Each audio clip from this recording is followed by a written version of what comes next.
Question number 8 क्या बता रहा है, जल्दी से बताओ। सॉरी 18 क्या बता रहा है? वी हैव 3 प्लेट्स, 3 को प्लेट है हम लोगों के पास।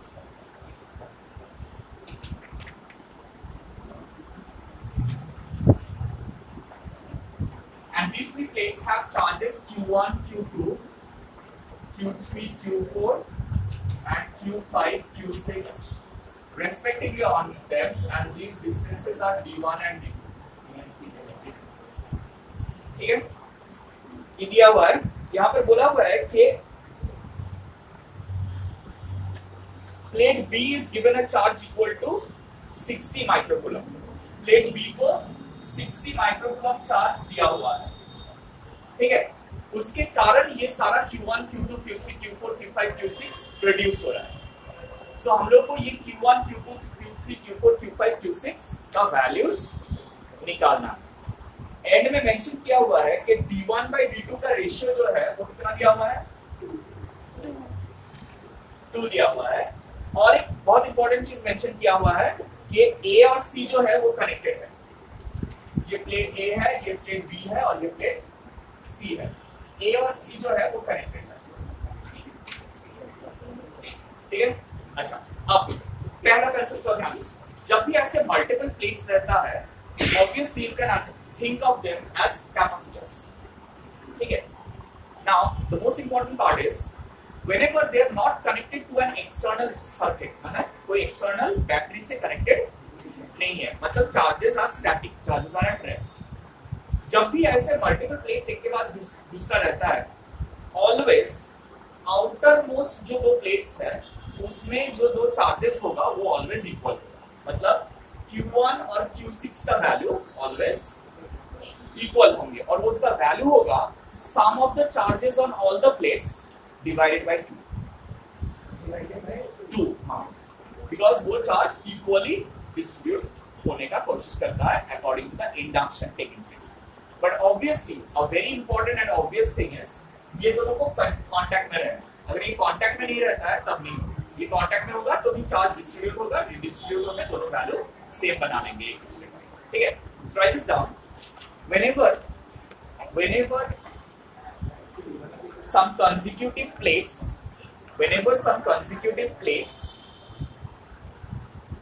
are provided with charges,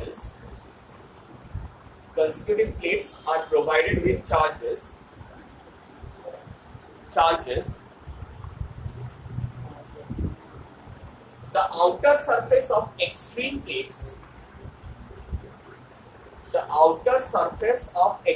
plates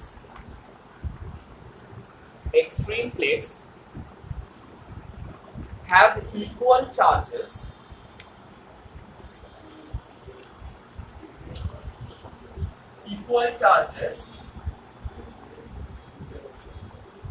equal to net charge on all the plates divided by 2. Net charge on all the plates divided by 2. Okay? Net charge on all the plates divided by 2.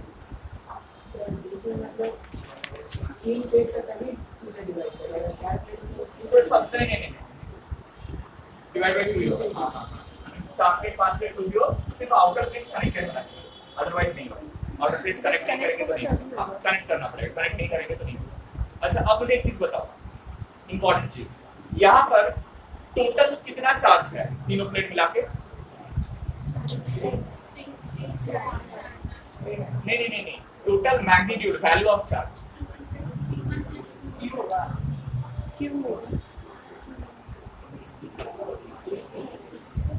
एक ही plate को हम लोग बाहर से charge दिए हैं, A और C को बाहर से चार्ज, वो इनिशियली अनचार्ज था, ठीक है। सिर्फ B को हम लोगों ने चार्ज दिया है। कितना चार्ज दिया है? सो टोटल तीनों का मिला के चार्जेस 60।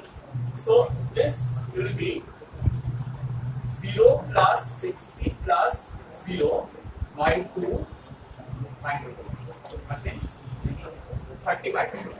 तो किस को 30 माइक्रोकूलम मिलेगा according to the concept?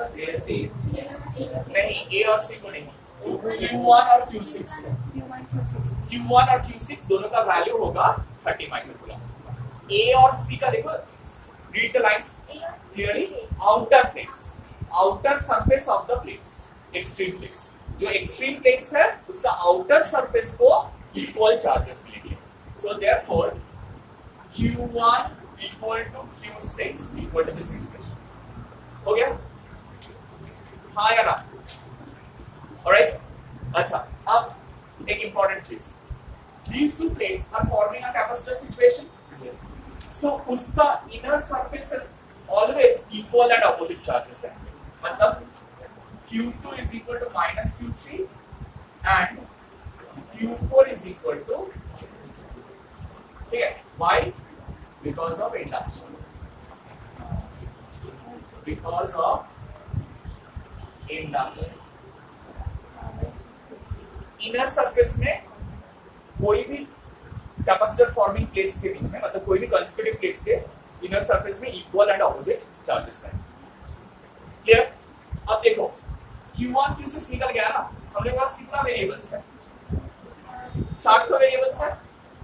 Equation कितना निकले?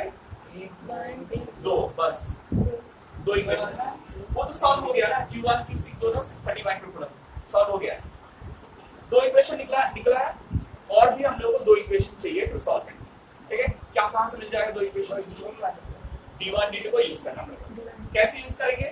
हम लोगों को मालूम है कि ये जो A में इनिशियली कोई चार्ज डाले थे हम लोग, C में कोई इनिशियली चार्ज डाले थे नहीं, and they are also connected. तो can I say that if they are connected they have to have the same potential, right? So since A and C are connected, they have same potential. ठीक है? तो क्या हम लोग बोल सकते हैं कि VAB is equal to VCB? हाँ या ना? मतलब A और B के बीच में जितना पोटेंशियल डिफरेंस होगा B और C के बीच में, क्योंकि B का पोटेंशियल तो सेम है ना, और A और C का पोटेंशियल इक्वल है, तो दोनों के बीच में potential differences will, tell me, do you agree with that? Yes और नो? डन? अब मुझे बताओ कोई भी कैपेसिटर के लिए पोटेंशियल इज इक्वल टू क्या होता है? B equal to Q by C, right? अब वो ये फर्स्ट वाला कैपेसिटर के लिए Q2 या Q3 में से कोई भी एक ले सकते हैं, बिकॉज़ दोनों तो इक्वल एंड ऑपोजिट है ना। So I am taking Q3 by C1 equal to Q5 by C2, right? Right? यहाँ पे समझ में आया? बोलो हाँ या ना? हाँ।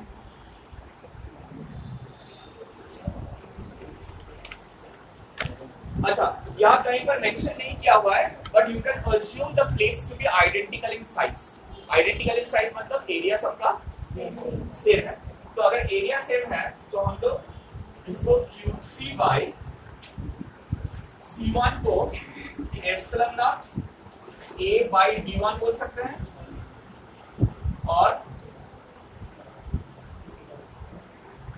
C2 को epsilon not A by D2 बोल सकते हैं। So we can cancel off epsilon naught A from both sides, और ये क्या हो जाएगा? Q3 D1 equal to Q5 D2। बोलो फुल टर्म सॉल्व हर्ष साहब को समझ नहीं आया? ये C1 C2 क्यों हो गया? बिकॉज ये पोटेंशियल डिफरेंस दोनों प्लेट्स के बीच में इक्वल, ये तो हम लोग समझ में आया ना। अब potential difference between the plates of the capacitor, मतलब अब हम लोग सोच रहे हैं कि ये दो प्लेट एक कैपेसिटर बना रहा है, तो between the plates of the capacitor potential difference can always be written as charge by capacitance, B equal to Q by C, Q equal to C वाला फॉर्मूला, तो इसीलिए Q by C। हाँ, क्योंकि दोनों का कैपेसिटेंस सेम होना पड़ेगा, जरूरी नहीं है ना, ये D1 और D2 है ना, तो लेफ्ट वाले का C1 लिए, राइट वाले का C2 लिए, समझ में आया? तो ये C1 C2 को epsilon not A by D1 epsilon not A by D2 prove करें। क्लियर? अब D1 by D2 मालूम है आपको? बताओ क्या मालूम है? D1 by D2, so Q3 by Q5 is equal to D2 by D1। D1 by D2 कितना दिया हुआ है? 2। तो ये हो जाएगा मतलब Q5 equal to 2Q3, Q5 equal to 2Q3 आएगा, ये लिख सकते हैं। ये हम लोग का थर्ड इक्वेशन में, और एक और चाहिए, राइट, एक और चाहिए, कहां से मिलेगा?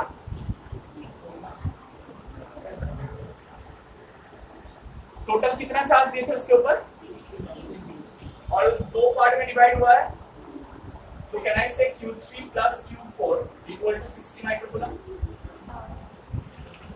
राइट? वो तो आइसोलेटेड था ना, किसी को चार्ज यूज या गेन तो नहीं कर रहा है ना, तो Q3 प्लस Q4 का सम कितना हो जाएगा? The total charge I have given to it, that is 60 microcoulomb. So this is your equation 4, so you can solve it to find the values of Q2 Q3 and Q4 Q5।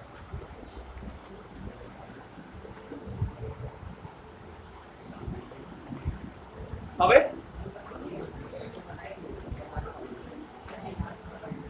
ये last वाला कैसे आया? हम लोग एकदम beginning में बोले थे जो मिडिल वाला प्लेट है उसके ऊपर कितना चार्ज डाल रहे हैं? 60 माइक्रोकूलम। वही चार्ज डिवाइड होकर Q3 और Q4 बनाया है ना, तो Q3 और Q4 का सम 60 माइक्रोकूलम है। Q3 और Q4 का सम Q3 और Q5 भी क्यों दिए, जैसे Q/7? हाँ, तो Q2 या Q4 भी लिख सकते हो, Q2 Q4 लिख दो एक बार, मतलब ये दोनों में से कोई भी एक लेना है ना। हाँ। जब कैपेसिटर लेके तो Q प्लस Q और माइनस Q में से कोई भी एक चार्ज लेते हैं, हाँ। ठीक है, नहीं हुआ? अच्छा, ये बना क्या? समझ में आया? समझ में आया? अच्छा, अब देखो ये वाला sum is similar to the next sum, question number 90। सिर्फ डिफरेंस यहाँ पर ये है कि यहाँ पर दो स्विच लगा हुआ है नीचे। पहले बता दो, 18 हो गया, सब लोग कॉपी किए, इक्वेशंस बना लिए?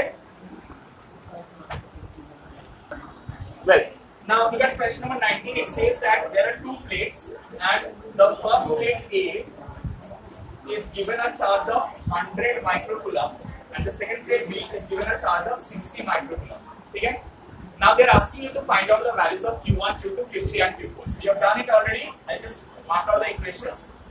Q1 and Q4, they are the extreme plates, so they will have Q1 equal to Q4 equal to the total charge on all the plates divided by 2, that is 160 by 2 equal to 80 microcoulomb.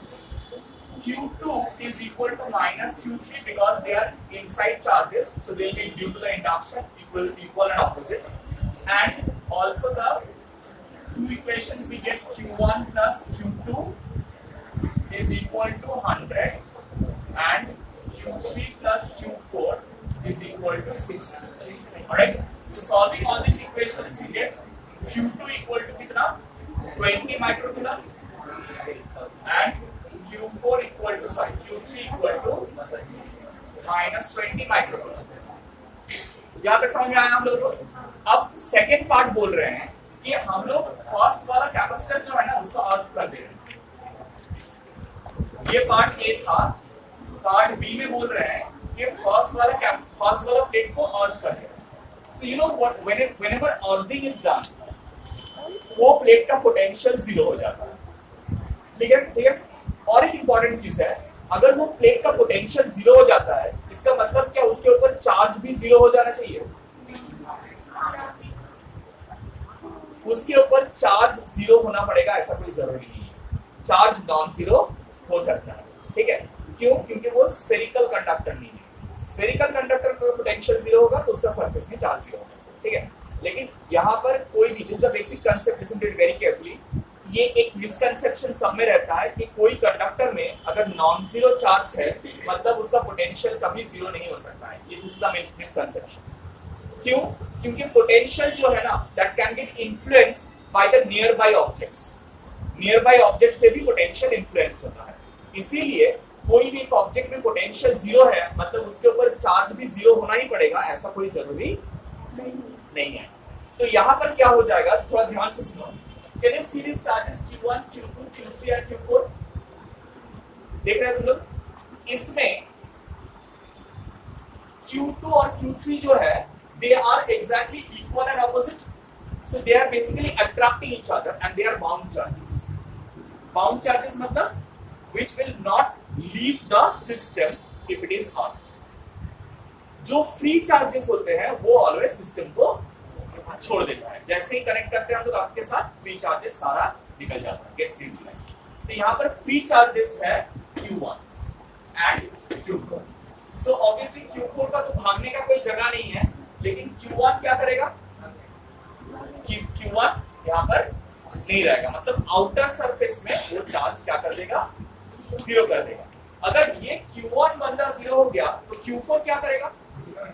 Right, क्योंकि उसके पास कोई option नहीं है। सो Q1 will be 0, that implies Q4 will be 0, क्योंकि outer plates को same charge होने ही पड़ेंगे। Alright, अब आया Q2 और Q3 के बाद। अब मुझे बताओ Q1 अगर 0 हो जाएगा तो Q2 को क्या होना पड़ेगा? अच्छा, Q2 के बारे में हम लोग नहीं बोल सकते हैं। When only switch S1 is closed and when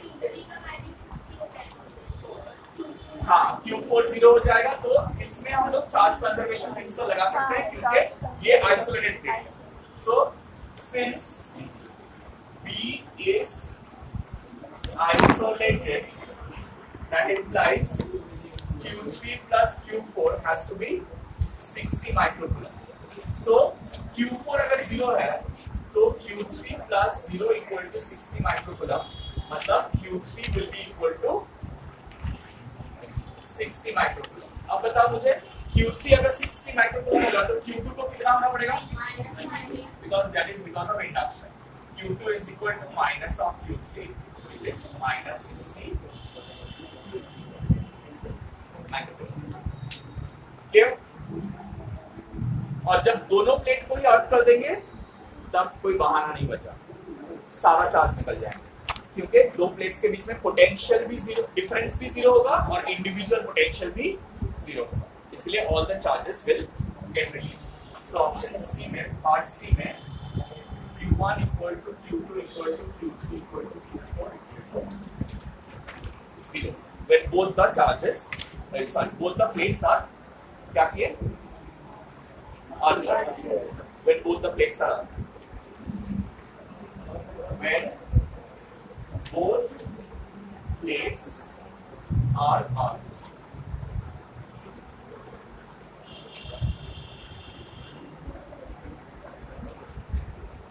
Done. Question number 19 done, everyone? Yes or no?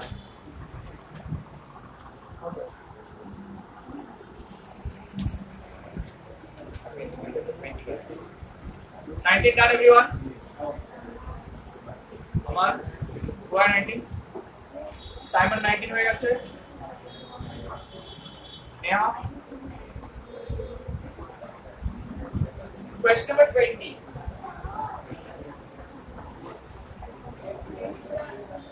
What's it?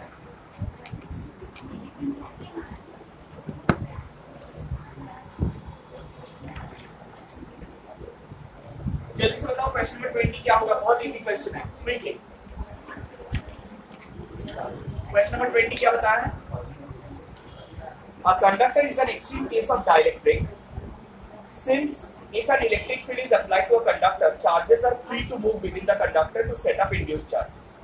What is the dielectric constant of a perfect conductor?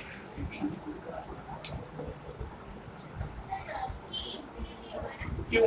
कैसे पता चलेगा? वो हम लोग को मालूम है वैल्यू, इसीलिए हम लोग किए हैं, लेकिन यहाँ पर दिखाएंगे कैसे? सिंपल सा बात है कि E जो होता है E dash that is E naught by K होता है ना, we know this। जब भी डाइलेक्ट्रिक प्लेट्स के बीच में, प्लेट्स ऑफ द कैपेसिटर के बीच में जो डाइलेक्ट्रिक घुसाया जाता है, तब नया इलेक्ट्रिक फील्ड का वैल्यू कितना होता है? E naught by K, right? But tell me, एक मेटल के अंदर स्टैटिक चार्जेस में कोई इलेक्ट्रिक फील्ड एग्जिस्ट करता है? स्टैटिक में नहीं करेगा, since metal implies E dash equal to, so E naught by K equal to 0 implies K is equal to E naught by is equal to E prime. ठीक है, सो सिर्फ ये लिखना है, राइट दिस डाउन, ये लिख दिया না আমি লিখতে বলিনি, আমি বলছিলাম এর আগে একটা জিনিস বলবো, ই ড্যাশ, আচ্ছা আমি লিখতে চাই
write this down, is a very important statement.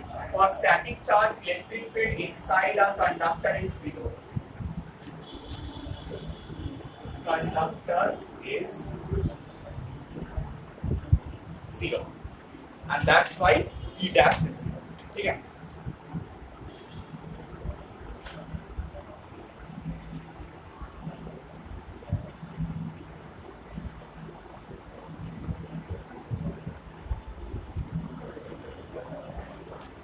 फिर से बंद कर देंगे क्यों?